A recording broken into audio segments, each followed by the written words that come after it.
Копај, прекопај и кога треба и кога не треба. Главниот град наликува на градилиште. Центарот на Скопје, околните населби и индустриските зони се затрупани во ѓубре поради раскопаните улици кои никако да се направат како што треба.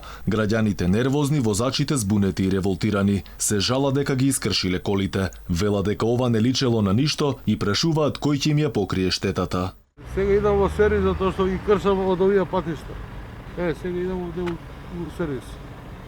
Пред една недела упаднах во дупка, кој ќе ми плати за тоа?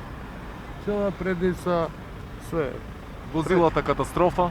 Катастрофа, све. Ова почнуваат не доправуваат. Ваквата слика секојдневно може да се види и на излезите од Скопје. Градежните работи на Јадранска магистрала траат веќе известно време. Илјадници луѓе секојдневно мачат како да стигне до своите работни места во зоната Визбегово. Дупка до дупка, затрупување па повторно копање. Надлежните градат, речиси без никаков план, реализацијата доцни.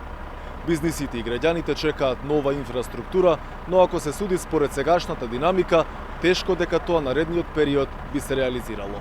Дека сликата е лоша се жалат и бизнисмените, кои секојдневно мора да ја возат оваа улица полна со дупки. Еве гледаш полека одам. Смета ли вака за возачите тоа што е проблем ископан? Не може да не смета, убави коли се кршат нас. Скопскиот градоначалник пак моли за разбирање на граѓаните, но не кажува зошто не нашле трајно решение да се оспособат улиците за нормален сообраќај. Дека потврлија капиталните инвестиции признаваат и од власта. Се правдаа дека морало да има кратење поради пандемијата, која на големо ги јаде парите за капиталните проекти. Само во првите 7 месеци од годинава потрошени биле само 37% од планираните пари за инвестиции за целата година.